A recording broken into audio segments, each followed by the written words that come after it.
Good morning from Santa Barbara. Spill the tea with D&E.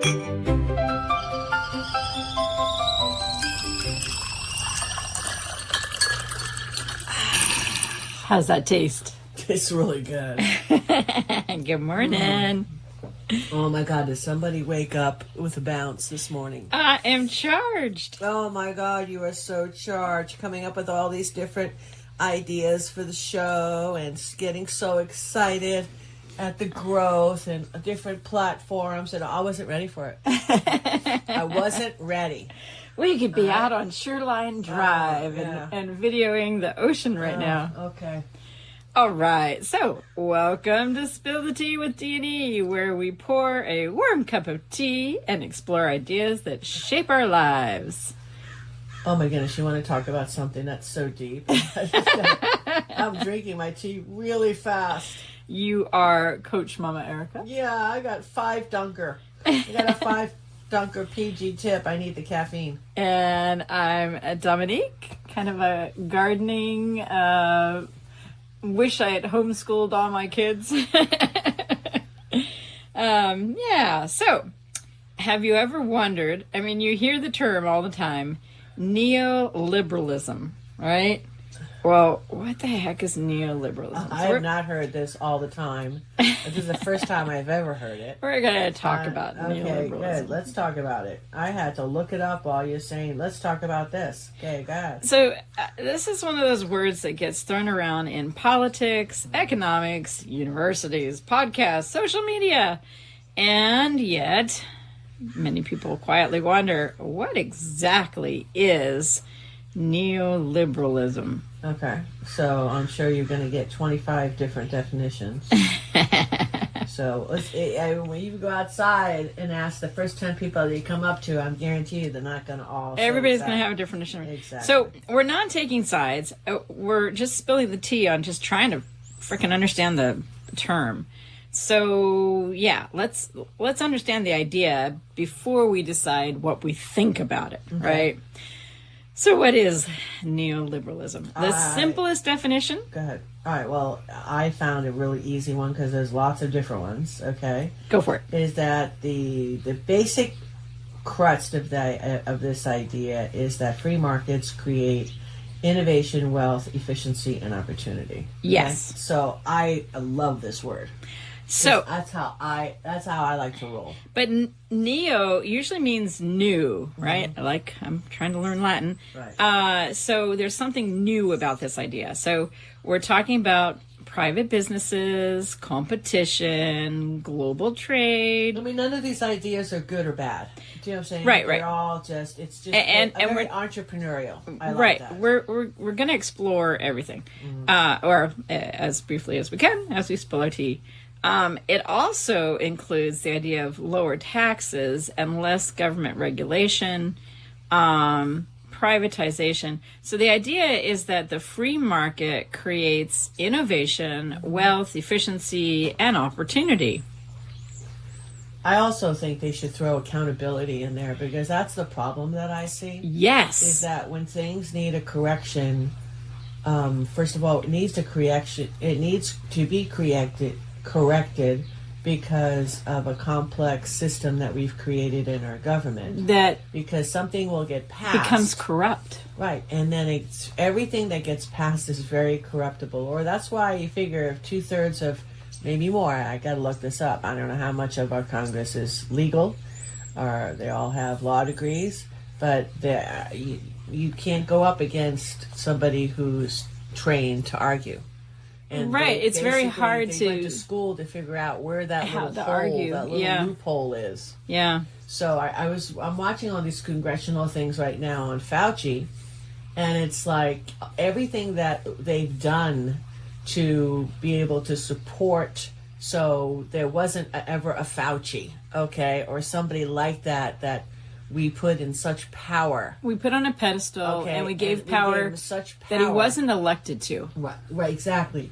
But we thought that we put in all these safety valves in there. And none of those safety valves worked. No, because what happened was everything gets redacted. okay, and everything gets There's stopped. no transparency and accountability. Exactly. Which we, the people, thought we had transparency and accountability. Exactly. But everything just got hidden, buried. And now we're finding out through all the, thank God, the whistleblowers really, they should just be. Oh, I know. They do not get. No, it's, well, from back east and everything, if you, there's no the such celebration. thing as a whistleblower. Well, so you're called a rat, okay? So it's true. You don't talk. Yeah. You let things just happen because you basically, and I kind of believe that because we knew then what everything was going on. We knew that it was just like this cloud that was over us, but we knew with time, it was the truth would come out. even if the wind wasn't going to help or any kind of environmental event, we know that the world turns. It does, and truth rises to the surface. Exactly. Yeah. And it's so we want people get out of the darkness. Yeah, we want people to be loyal to principles and ideas rather than loyal to people. And my reason for that is we people can make mistakes. Yes. We have to have humility and go, oh, wait, I got that wrong. I intended well, but I got that wrong. I got to say, though, because I mentioned it about a month ago, it's funny because when people just completely changes the history and the narrative, which is a person's prerogative, it's okay. But that's our ego. Our memories are not perfect. It's not your ego in many cases. I know, okay? but it's protecting us. Lately, people have actually stood up and said, oh, man, I got that wrong. My son did it. It Yeah. has nothing to do with what we're talking about, but there was an event that him and I, and I jumped in, and because I jumped in, I actually, involved other people, and it became worse. Whereas he said, I should not have let you do that. I should have just done it myself. I was right here. I just didn't want to spend the money. So I ended up, taking over the situation, and the person that I trusted, which is a longtime friend. Not really a friend. You thought I thought he was a friend. Yeah, but he wasn't actually a friend. Kind of ripped me off. Yeah. So the situation got worse, but it's nice to be able to get now years later to be able to say, hey, you're right. That would have been good, because if you don't open it up and you don't discuss self-reflection, it's going to happen again. Yeah, if you don't learn from the lesson. So it's something it was a really good chatter, because it's at the end of the day, it's not about the money. It's about relationships and boundaries and what would you do if this situation, because the script is going to be different, but the result will definitely be the same if you go about it the same way. Yeah, that's true. So how did neoliberalism begin, right? After the economic struggles of the 1970s, remember that? Inflation was high. Our government was spending heavily, and nothing's changed there. Many how do you say that? Economic. You did right. Economics. Yeah. Believed governments had become. Sorry. Now you got me messed up. It's an economist. Yes. Yes. Which you are. Yeah. That's your degree. Yeah. Became too large and inefficient. So there were some, famous people like Milton Friedman who agreed that, hey, the whole free market thing, well, it's supposed to create prosperity, but what we've got right now is really corporatism, where, corporations are making tons of money. Like there are nonprofits, I'm not going to name the names, where the directors are making, upwards $250,000, or the CEOs, and the people who are actually working and serving the public are making less than $50,000. Like in California, you can't live on that. That's that hardly makes it possible to pay rent. So we have in Britain, you had Margaret Thatcher. In the United States, you had Ronald Reagan, and both of them believed that government should shrink while the private enterprise should expand. So that's the basis of neoliberalism, right? Yep. But hey, in Britain, they started privatizing some of the industries like utilities and railroads and telecommunications. They've actually privatized more things than we have. And they just, started seeing, well, how does that work? And I don't know that it's met their needs in the way that they thought that it would. What killed them, honestly, this is just because I just listen to other people who actually live in England. Yeah. Their open borders has killed them. We should have learned from them. It has. Well, yeah. So the whole immigration thing adds another layer into talking about neoliberalism. Yes. So unfortunately, housing has become harder to afford. There's regional inequalities. We definitely experienced that in the United States. And so people started asking, are some things too important to leave entirely to the free markets, right? Like healthcare, transportation, housing. So, yeah. But what they're doing, isn't the healthcare, don't you think, what they've done? They've shifted from the whole private side to nonprofit side.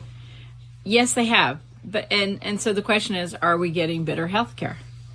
With it being more, in Santa Barbara, there's a trade-off, right? Because what you're doing, you can't get in right away. No, you can't. But you're allowed. We're lucky here in Santa Barbara. You're really fortunate that you, and I'll put it out there to people: if you got to get in for a surgery, your best friend is the scheduler. Oh yeah. You call them at 9:00 every morning. Yep. And you ask them how it's going. I knew my scheduler's favorite color. Yeah. I really. You have a charming conversation. Yep.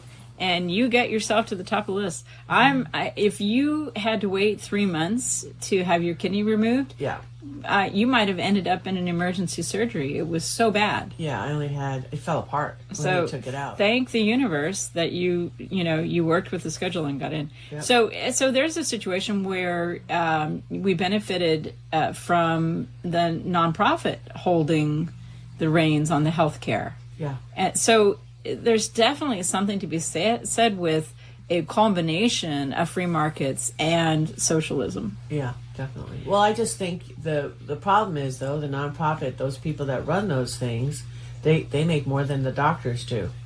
And that's not okay. That's unfortunate. And that's a fact. How the heck that's not okay. did we make the top so fat? Yeah. We added this layer so what the top is going to do is they have to, for them to stay on the top and to hold all the power, it's kind of like what we do with our government. They have to trim things. But at the same time, our technology has gotten so advanced that, you might be able to wipe out a lot of the people, because when we have any conversation with their doctor, a lot of people were running. Right. But they replaced it with, and now you don't get that person to person, and they're realizing that's not working. But if that was the case, I would have walked in there every day at 9:00. Right. So if I can't get you on the phone, I'm going to get you. When they were transferring over from nonprofit to nonprofit, you couldn't get online. Right. You could not get them on the telephone. They wanted you to schedule everything online. Yeah. So, well. What I really want people, there's a deeper philosophical question. If every problem, is connected to economics, right? How do we begin measuring everything, by money? Isn't that sad? Because schools become an investment. Friendships become networking. Healthcare becomes a market. And this makes me really sad. Nature becomes a resource, right? So it's like you're taking the humanity, you're taking the humanness out of everything when everything is looked at just through the eye of economics. Yeah, it's true. Even our sons were just saying that what's happening right now in the American workforce, it's all, everybody stays in their own little cubie, everybody stays in their own little cocoon. They don't talk to each other. They put your head down and you just get your work done, and then churn. Yeah, but the scary thing is blame. Ugh. So it's, just kind of like we Where's talked the about teamwork? This. Yeah, well, it's kind of like you don't have to put a cover on a bucket of American crabs because nobody's getting out of the bucket. Yeah, I'm going to have to look that up, see if that's a true story. Yeah. Supposedly, the American crabs pull each other back into the bucket, whereas the Japanese crabs help each other climb out. But the person that you're with is one of faith, and even though everybody will use me to get out of the bucket and leave me left behind, No. high and dry. I believe in the Almighty, and it will just rain, and I will float out. And there you go. And I will just, and it'll be such like a spa day. It'll be like a spa day. I would just laugh Float and to the just surface. float Climb to on the out. circus and just climb on out, stretch, because I'll be a little sore from helping everybody out of the bucket. So But- wouldn't it be fabulous, instead of us talking about how profitable something is, we could say, is it good? Is it beautiful? I mean, we kind of have to think about what changes when we think about life as a marketplace.